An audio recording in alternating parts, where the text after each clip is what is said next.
Good afternoon, ladies and gentlemen. I do not know how to start with after such two powerful packed sessions. In the first panel discussion, I think we heard about the industry as a whole, and in the second session with Captain Raghu, we also understood the nuances of what the macro level is understanding. Ladies and gentlemen, last half a year or so, in fact, for all of us, has been a very tough time, especially for the security functions. But I'm saying, and I would say that you all would agree that it has and respect back. It has got an importance to the security function back in the organization. CSOs are now playing the role of chief advisor to the management and doing much beyond security and much more than what they were doing before the pre-COVID era. But it has only happened due to untiring efforts, courage, in-time action and quick reactions of the security leaders, managers, and in fact the entire team. Today, I'm delighted to be amongst the panel of experienced professionals from diversified field of security. Let us hear them share their experiences, best practices that they have executed, and what are some success stories that they have to tell us. Let me welcome Major Rohit Sharma, who is the AVP Security and ROW with Sterlite. A professional with vast experience in the field of security and risk management and experience in business continuity, crisis management, risk assessment, emergency preparedness, security audit, and executive protection. Rohit, you are from the power transmission sector and you were declared an essential service during the lockdown. Please let us know, how did you manage it? What role security ensuring business continuity during these times of COVID-19? And how security became the center point of all operations? We are all eager to hear some case studies from you, Rohit. Good evening, everyone. Rajiv, am I audible? Yes. Great. I think last 6 months were very difficult for all of us, and going back, and if I think about it, I think it got a lot of opportunities also, in lot of sectors, kind of to go and understand or be a part of the business. And I think security was no different this time around. So if I talk about the power transmission sector, during the first lockdown itself, the MHA guidelines were very clear. The power sector was declared as the essential service, be it transmission, distribution, or generation for that matter.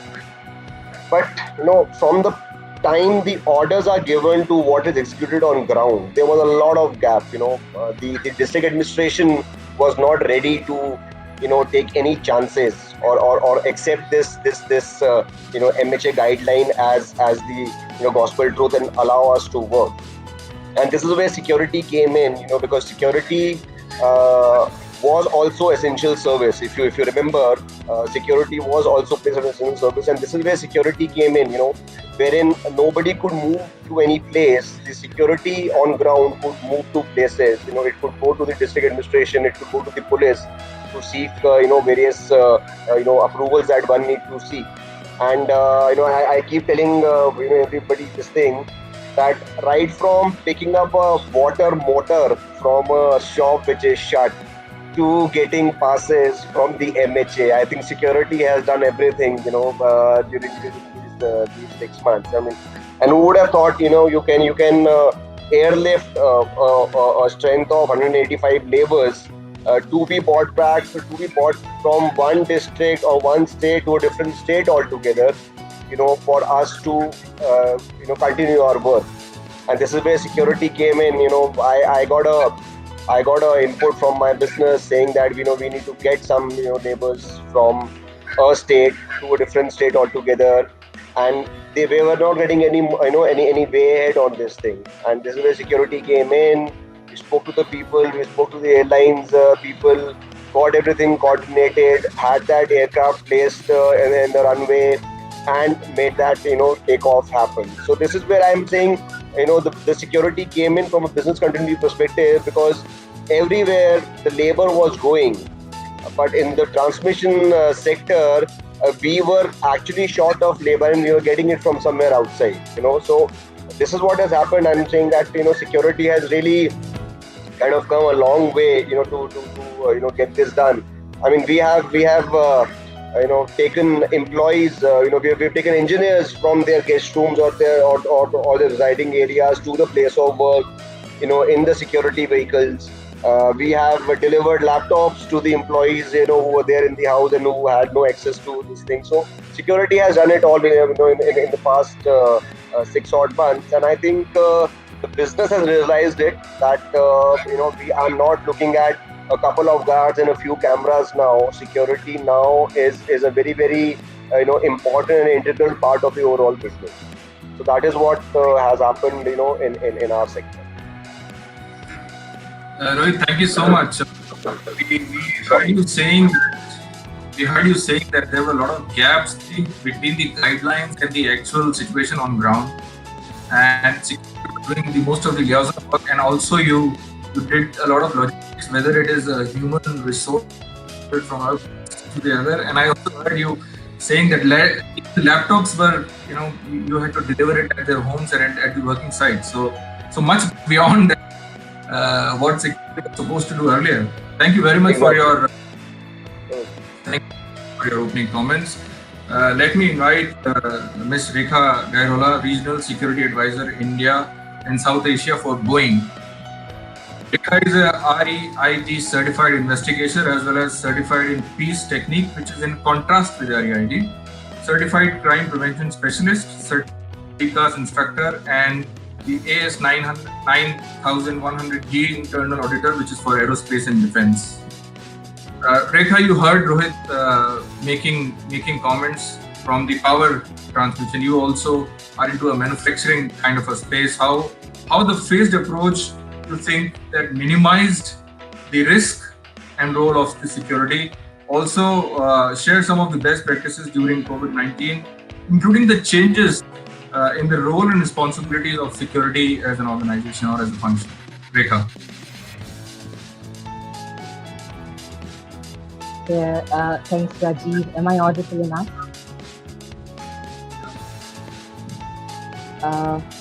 Okay, great. So, Rajiv, thank you for the question. The risk and the phased approach to mitigate or minimize the risk, and the role of security ever since this COVID-19 thing has happened, I think this is kind of interlinked.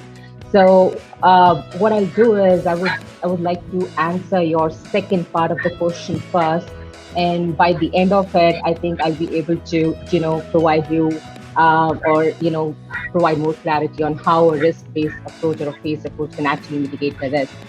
So when we talk about the new phase of security and how this COVID-19 thing has changed security, I mean, if I kind of say something, I'm sure the audience and all the panelists they already know about this new paradigm shift that has happened in our security realm or in security department or function, so to say. Security was always been and had remained, the most integral part of, any of the crisis management teams or incident management teams. It was not that, security was not taken into consideration, or let's say for the, BCP thing. But what this pandemic has done is that it has actually challenged our thinking and the way we used to conduct those scenario tests when we used to conduct BCPs. So we already had some sort of incident in the past to quote and to refer to, and then plan our business accordingly. This thing, now that management was not aware of, and management was clueless, and it was not just limited to one particular region or a continent, it was kind of a global pandemic. So there was no best practices at that point in time to look up to and then start mirroring it. So it was like people were kind of trying to first understand what is the problem. So that problem definition itself was not so very clear. And that's where they said, okay, fine, security definitely is part of a crisis management team, but here it is not just about security, but about life safety. So let them lead. This is what has happened. Initially, it was part of security was integral part, but this time, what has happened is that security started leading it. It was security who was first approached, ever since this first lockdown was declared by the government sometime in the March. Though it was just for, one day, it was kind of one of the Sundays, right? And the same Sunday, the very next Monday, the management, I'm sure, this happened with all other industry folks as well, that the management said that, okay, fine, we need to have a meeting, but hey, wait, where is security?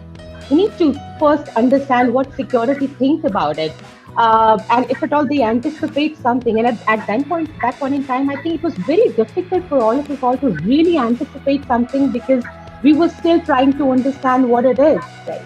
But now what is happening is, like I said, that BCP model has, I won't say failed, but I think that really requires a complete revamp, or the way we looked into that BCP, the business continuity. It's more about life continuity right now. So it's not just business, but also the life, right? The other thing, and how security started taking over is that we all are already into risk management. We carry out risk assessment. So I think that is, I'm not biased, but I think that's kind of inbuilt sort of thing in all of us all. And that sort of helped us to actually read through those guidelines. So there were some loopholes for sure. And that again, added to our advantage. I may be sounding really rude here, but that really played well for us as in security people, because management couldn't really understand. I mean, just imagine a CFO or a CEO who's very much into business. I mean, in our case, you have engineers, you have scientists, and then, there's this guideline, and you just can't make any sense out of that guideline because it says, okay, business essential, but where's the definition of business essential? There is a definition of business essential, but that's kind of real vague. And then, lockdown 1, and then lockdown 2, and then lockdown 3, and then we started with unlock phases. Now, everyone spoke about business essentials, right? So for us and for many of other industry, peer group members, I would say, it was really difficult to first define business essentials, and if, we really can put that business critical into business essential, we need to understand that these two are two different things. One is business critical.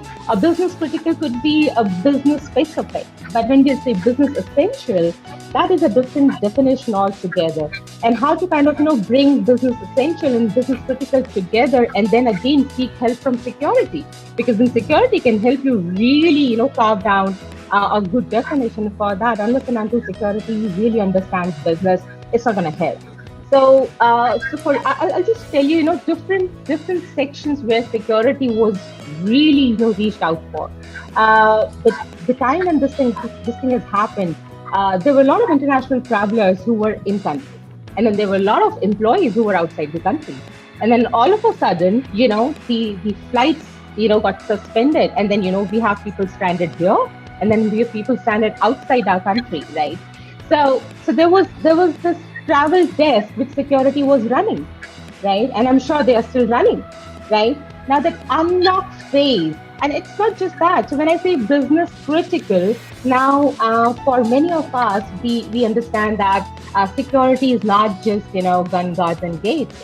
For most of us, we are also into information protection as well. So how to protect that information, the statement of work, how you can actually help the employees who really need to work from home, but at the same time not compromising with all the company regulations which says that you just cannot work from home or any remote location. So how to mitigate that risk? That was again important integral part of it.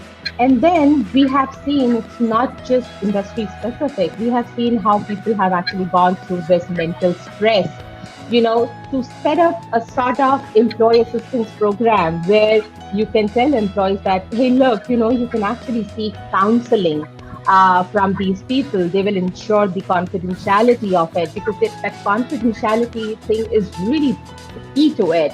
And at the same time, if you have a Boeing employee who, God forbid, but then if this employee gets infected, right, then how are you going to ensure that the person gets right kind of and right, a medical attention, and at the same time you are again not compromising with this health privacy of this particular individual. So all these verticals, I would say, were very and still are kind of tied very closely with security. And for all these things, the management have only one function and one person. And you rightly said that now it's kind of more of the advisor's job. Chief security advisors we have become, because unless we advise something, I don't think management is really to take any action. And when I say that phased approach, yes, because unless you really decide like business critical, and then let's say government says, and now it's kind of state specific. Few states have said that okay, fine, if you follow these SOPs, you really can actually go and do this and do that. But I think it's state guidelines. The statistics of that particular state is also one of the parameters to really decide whether you really need to open a particular office in a particular state or a city. And then if you are really carrying out any business critical work from that city, I think these are different parameters that basically decide whether or not you really need to look into that return to office approach, and at the same time without risking the life of any of your employee. And in the center of this is again security. So that's what I think. It's kind of, like I said, it's very interlinked, and I just hope that I answered your question, Rajiv. Thank you. Thank you so much, Rekha. It was brilliant, and we all heard you saying what was a little different from what you said, that the security came into the leadership role, and I think you perhaps just give the example of what Captain Raghuraman was saying in the previous session, that leadership came in the leadership role, and it has become an advisor to the management.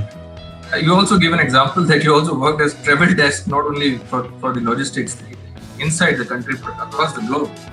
And information security was also critical. We have my friend Colonel Indrajit Singh to talk about it later.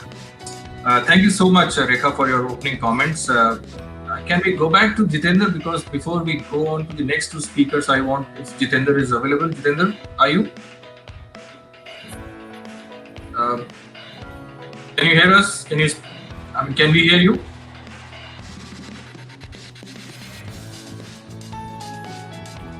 All right. Looks like there is a technical issue at the moment. So when we are talking about technology, I would like to invite Colonel Indrajit Singh. He is the Chief Cybersecurity Officer with Vara Technologies.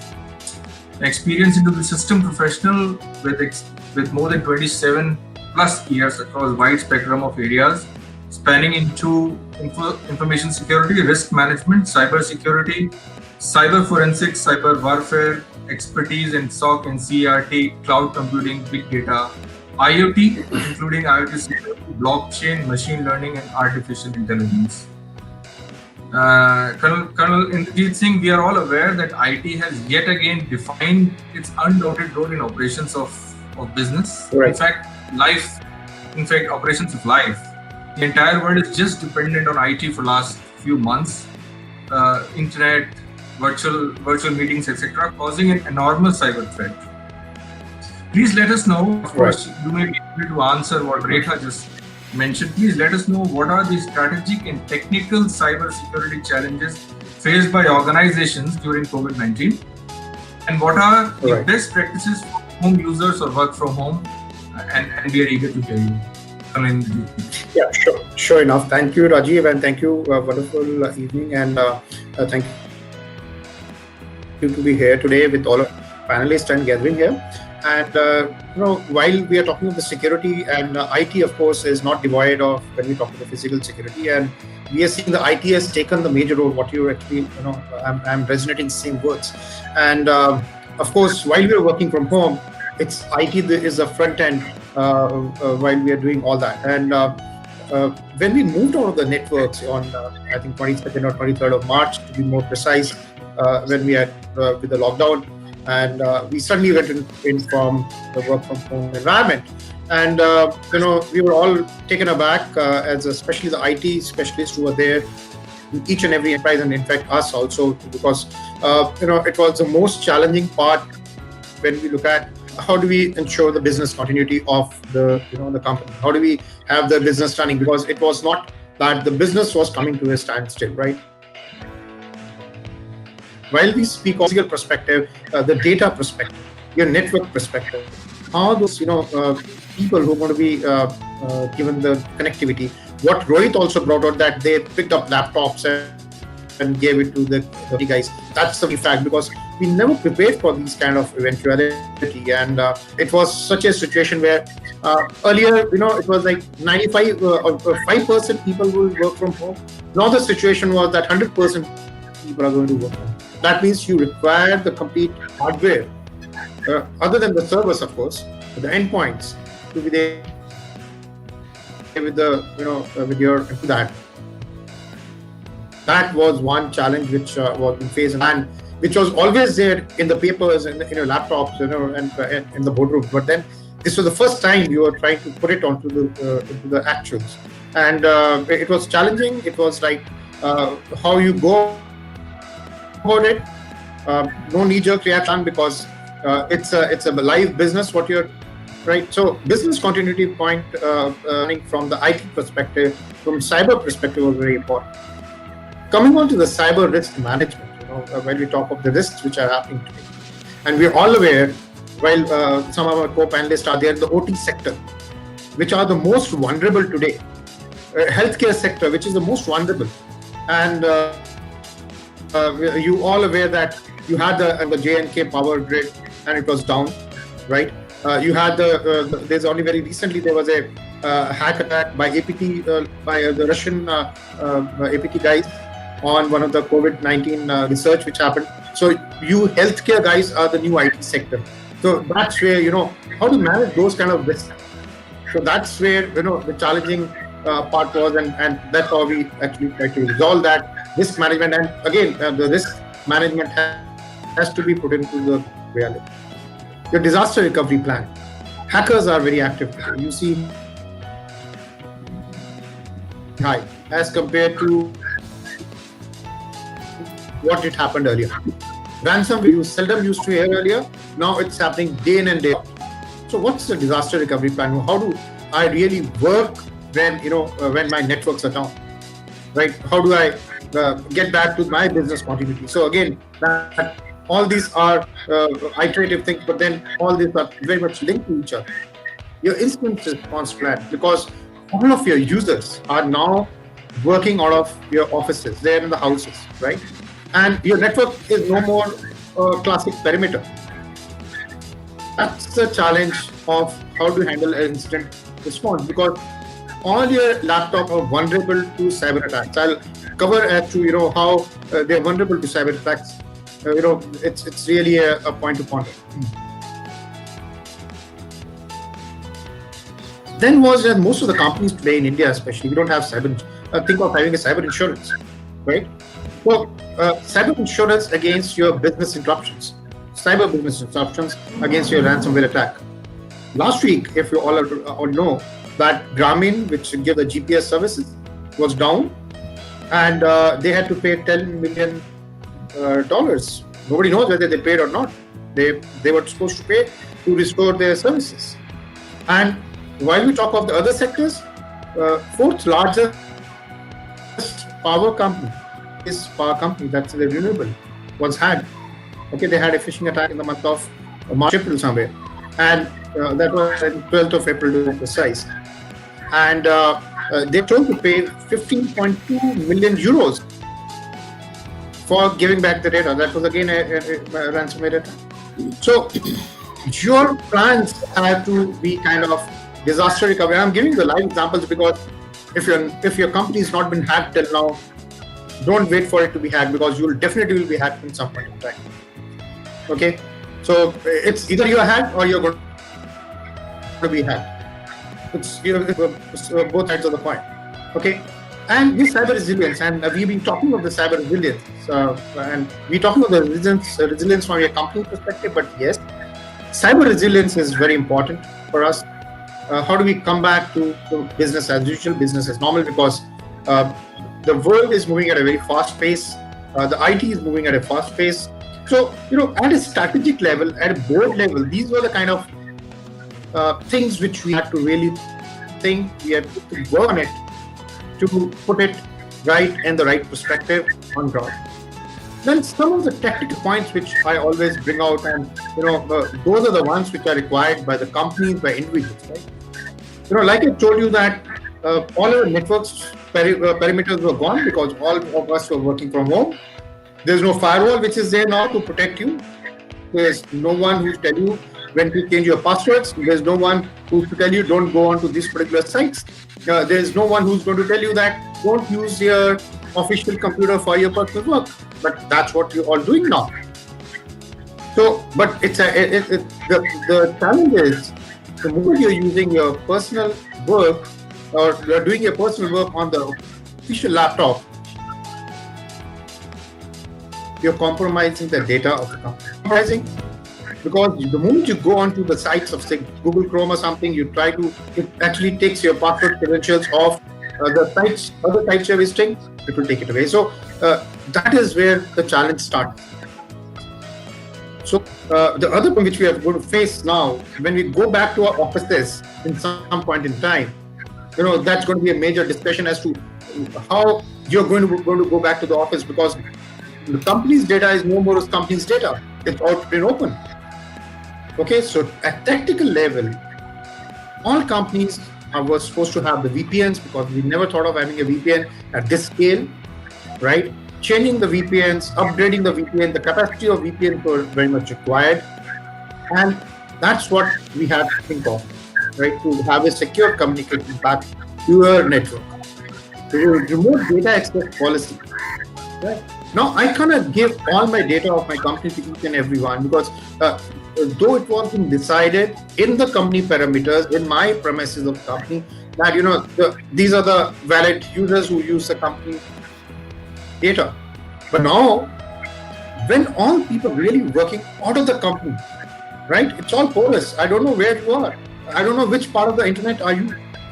Okay, and the remote data access policy is gone for a toss, right? So that is where we have to work on it.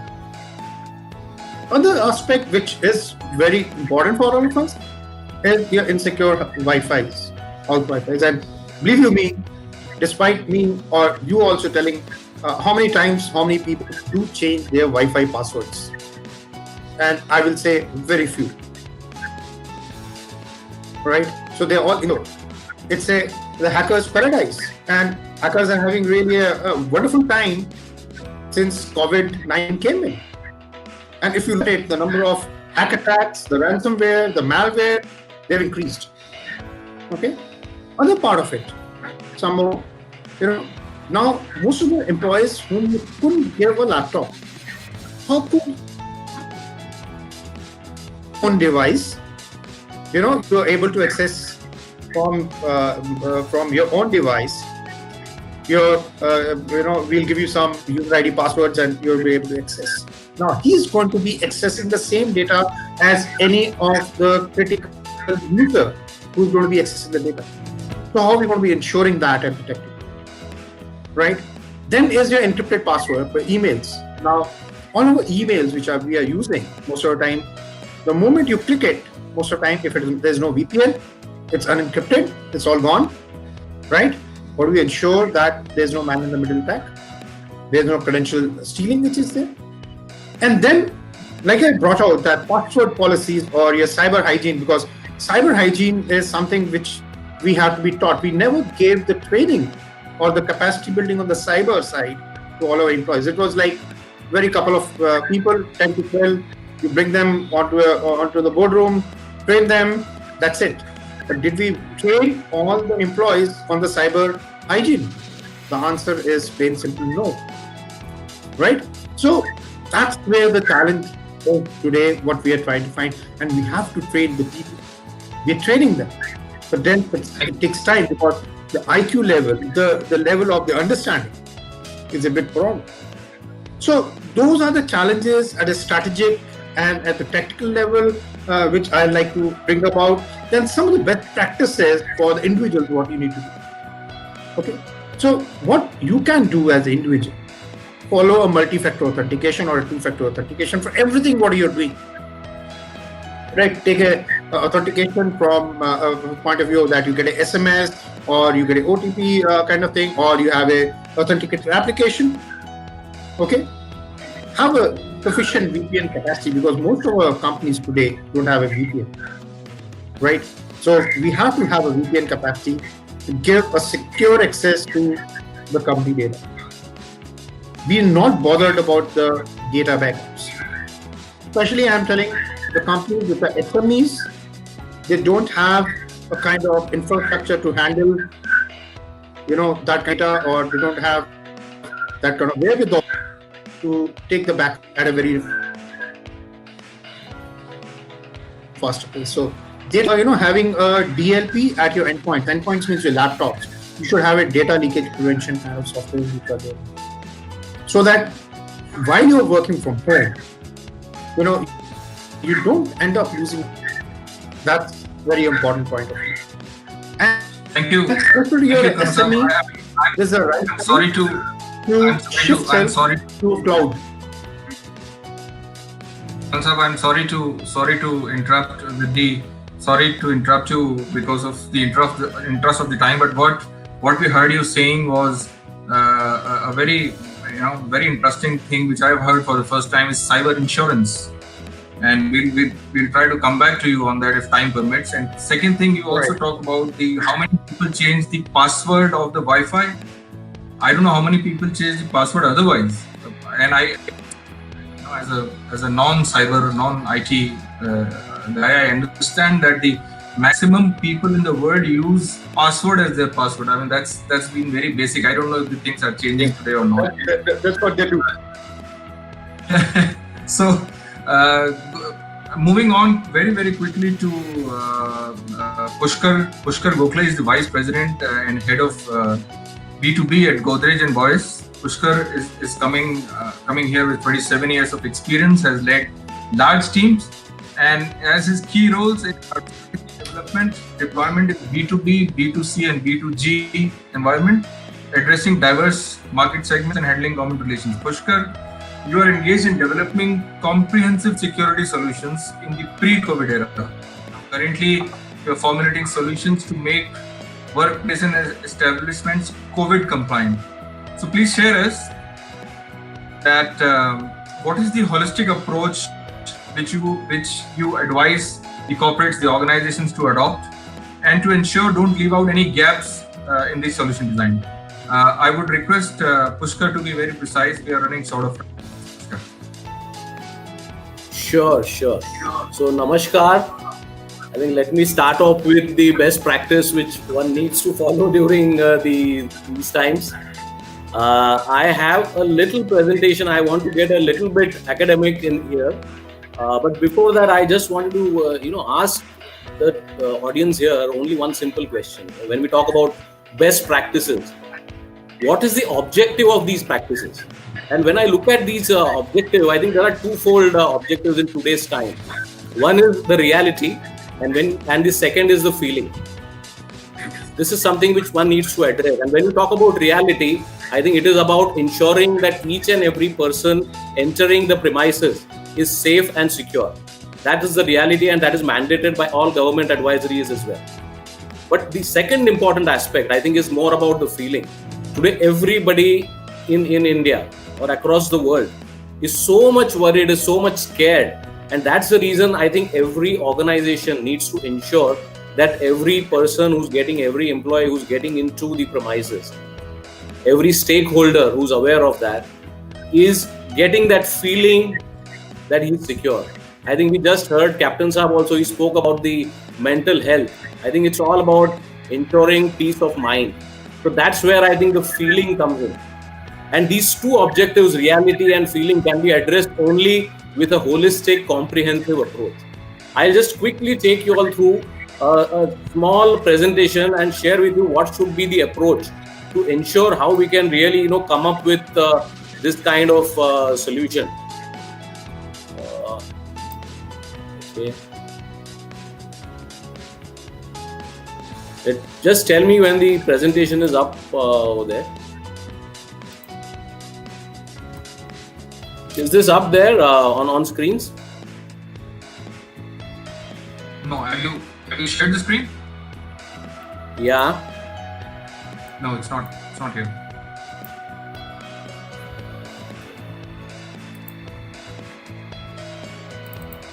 May I request you to continue like this till the time. Yeah. Is it okay now? Is it okay? Has it come on screen?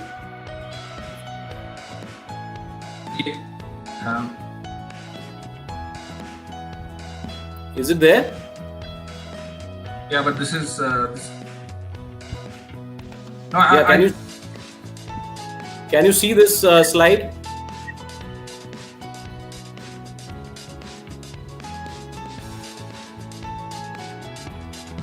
Let me just check. Okay, go on, Pushkar. There is a slide on screen. Please go on. There is a slide, right? So I will just quickly talk about the approach to formulate and deploy these best practices. So is there a template which is available? Is there a framework which is available? And what I am going to share with you, I think this is something which we had adopted pre-COVID days. We had these 5 Ds of security, and I think everybody here is a security expert. So I need not talk about the deter, detect, deny, delay, defend kind of approach, and what kind of components actually are a part of this premises security approach. But what I think one needs to look at is post-COVID, what has really happened. It has really changed. I think Captain Saab also spoke about how does one navigate through the post-COVID era. I think it is completely different than what it was in the pre-COVID era. So in the post-COVID era, I think the 5D security has to be superimposed on the 3S approach. The 3S approach which we are talking about today is scanning for temperature and mask. Second is sanitization, and third is social distancing. And that's where I think it's a combination of 5D and 3S. 5D security and 3S which needs to really come in. And I'll just share with you quickly a roadmap. We actually, I actually want to tell and just suggest to the entire audience over here that they can look at a very structured approach to come up with this kind of solution. And any organization, any premises which is there, I think one is form activity clusters. Second is detailed activity map to be prepared. The third is, of course, one needs to identify threat and identify the risks which are involved in each of these activities. And then you capture the need of every stakeholder who's engaged into that particular activity. And post that only can one really look at a holistic solution. I think everybody here in the audience has visited a bank branch. So I want to quickly take you through a use case which we have done to share with you as to what is the kind of framework, what kind of template which one can adopt to formulate the best practices. So here you can see it very clearly there is a template which we are creating as to basically formulate what is the kind of walk-in customers, because every time I'm sure you also would have used a banking service, and today it is one of the emergency services. So everybody has been going to a bank branch. So what is the type of service, then sequence of activities which are engaged in that particular cluster, threat, risk, need, and then we come up with a solution. I'll just give you a quick example. I had actually shared here that what is the difference, because many a times we use the term threat and risk interchangeably. That should not happen. So I'll just share with you one slide which talks about a cluster of activities. So I think everybody has done that, a new account opening, new gold loan, or account services. So what are the various sequences which one actually goes through when a customer walks in? What is the various activities he's performing? So right from entry into the bank branch to inquiring with the customer assistance, meeting the dedicated employee of whatever service he's gone there for. Maybe it could be a KYC, form filling, acknowledgement, receipt, and then of course the exit. What one should do is identify the threat at each and every activity. And then we talk about the risk which is involved, and then what could be the need. So for example, here it is one important risk in a bank branch is the risk of burglary. Loss of valuables is the risk. And then of course the need is that one needs to have an authorized entry, one needs to have a proper security. And then if you talk about the other aspect today, which is actually what I was talking about, superimposing the health security thing onto the 5D security, is the person, if at all the person entering in the bank branch is COVID positive, then what happens? So how does one really ensure that a person who's positive does not get in? So one needs to have a particular solution. So this is the way, we have actually made a complete framework, mapped each and every sequence of activity, threat, risk, and then identified the need of the stakeholder and then come up with a solution. The same thing has been done for each cluster, cash withdrawal, what is exactly involved, what kind of work is involved, what kind of activities are involved over there. Storage and retrieval of valuables, one goes to the safe deposit locker. I think all of you would be using a safe deposit locker. Right, yes. So Pushkar, request you to please conclude. Yeah. So I will just, this is the framework which I thought will be of use to each and every security individual who's there. That's what I wanted to communicate. Of course, for paucity of time, I'm just rushing through this particular thing. But one more thing which one needs to do is going beyond the activity mapping and risk and need mapping. One needs to look at doing a proper survey, proper feedback needs to be taken. So this is something which we conducted. What is the need to sanitize cash? So this is the survey which we conducted of the stakeholders. And then we actually came up with a complete analysis as to what needs to be done. And out of that, there are various questions which we asked, pointed questions were asked to more than 100 banking people who are actually currently exposed to the COVID pandemic. And then this is actually the outcome. So whatever we have done in terms of the activity mapping, in terms of risk and need mapping, we have then come up with the solution. Same way we have come up with another solution based on the feedback which we have got from each customer. So this is what I wanted to share with all of you. I think sorry, but I think the time was really limited, so I had to really rush. Thank you so much. Thank you so much, Pushkar. It was really interesting. We could not speak to Jitendra, and Khyati is already here alarming us that the time is over. But Khyati, one more minute I would like to have. If Jitendra can wrap up in 1.5 minutes, please. I mean, quickly, if we can hear you, your experiences at the healthcare.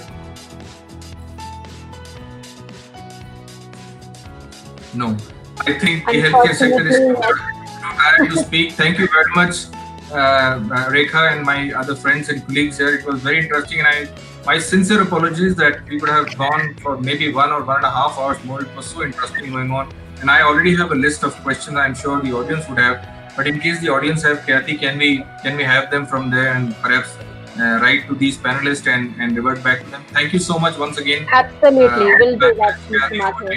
Thank you.